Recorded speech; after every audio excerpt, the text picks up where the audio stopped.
Shalom, selamat pagi.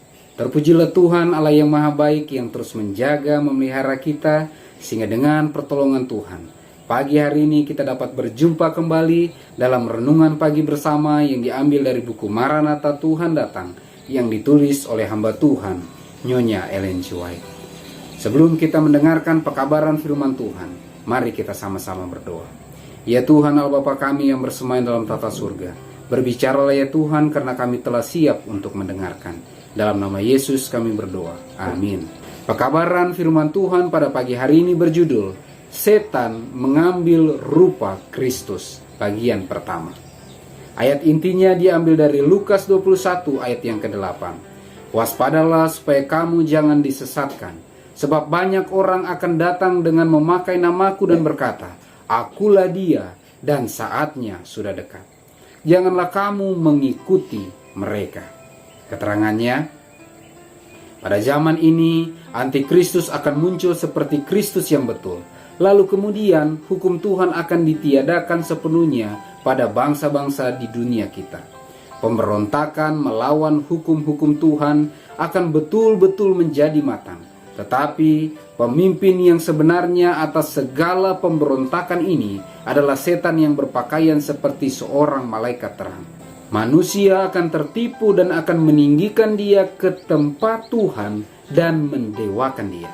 Tetapi yang Maha Kuasa akan turun tangan, dan kepada gereja-gereja murtad yang bersatu dalam meninggikan setan, hukuman akan berlangsung. Sebab itu segala malapetakannya akan datang dalam satu hari, yaitu sampar dan perkabungan dan kelaparan, dan ia akan dibakar dengan api, karena Tuhan yang menghakimi dia adalah kuat. Menyaru seperti seorang malaikat terang, ia, setan, akan menjelajah bumi sebagai pekerja mondar-mandir. Dengan bahasa yang indah, ia akan meninggikan perasaan yang halus, kata-kata yang baik akan diucapkannya, dan perbuatan-perbuatan baik dilakukan.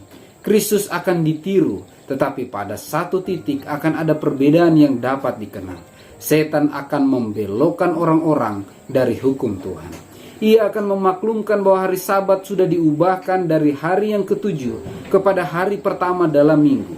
Dan sebagai Tuhan atas hari pertama dalam minggu, ia akan menyuguhkan hari Sabat palsu ini sebagai suatu ujian kesetiaan kepadanya. Tidaklah mungkin memberikan suatu gagasan pengalaman umat Tuhan yang akan hidup di atas bumi, bila mana kemuliaan abadi dan ulangan penganiayaan masa yang silam akan bercampur baur. Mereka akan berjalan di dalam terang yang memancar dari tahta Tuhan. Dengan perantaraan malaikat-malaikat akan ada hubungan tetap antara surga dan bumi.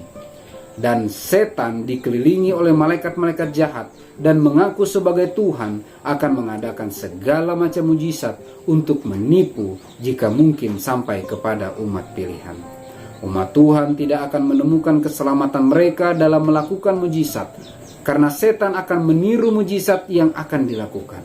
Umat Tuhan akan dicobai dan diuji, akan memperoleh kuasa mereka dalam tanda yang dikatakan dalam Keluaran 31 ayat 12-18. Mereka harus menyatakan pendirian mereka dengan perkataan hidup adalah tersurat. Inilah satu-satunya landasan di atas mana mereka dapat berdiri dengan aman. Setan mengambil rupa Kristus, bagian pertama. Pekabaran firman Tuhan pada pagi hari ini sangat jelas mengatakan bahwa setan dan agen-agennya akan melakukan mujizat-mujizat yang ajaib, bahkan tampil dalam bentuk malaikat terang, bahkan menyaru menyerupai seperti Kristus. Dalam perkataan, perbuatan sangat mirip dengan Kristus. Kata-kata yang indah, kata-kata penuh berkat, bahkan mujizat-mujizat untuk menolong umat-umat yang datang kepadanya. Tetapi pada akhirnya setan akan menyatakan bahwa hukum Allah telah dibatalkan dan telah dirubah. Terlebih khusus hukum hari Sabat, hari ke-7 akan dinyatakan batal dan dirubah menjadi pemeliharaan kepada hari pertama, yaitu hari Minggu. Dan hal ini, pemeliharaan hari Minggu, akan dinyatakan sebagai penentu kepada kesetiaan kepadanya.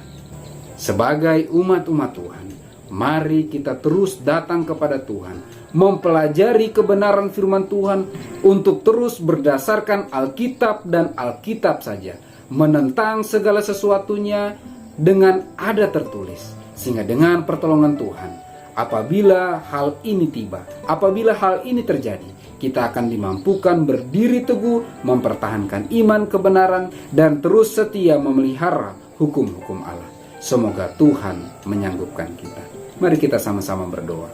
Ya Tuhan Allah Bapa kami yang bersemayam dalam tata surga, kami bersyukur atas kebenaran firman-Mu yang telah mengingatkan kami bahwa kami harus terus berdasarkan kebenaran firman Tuhan dan membandingkan segala sesuatunya dengan apa yang ada tertulis dalam firman-Mu. Bantu kami untuk terus beriman kepada Yesus Kristus dan terus memelihara hukum-hukum Allah walau apapun yang akan kami alami.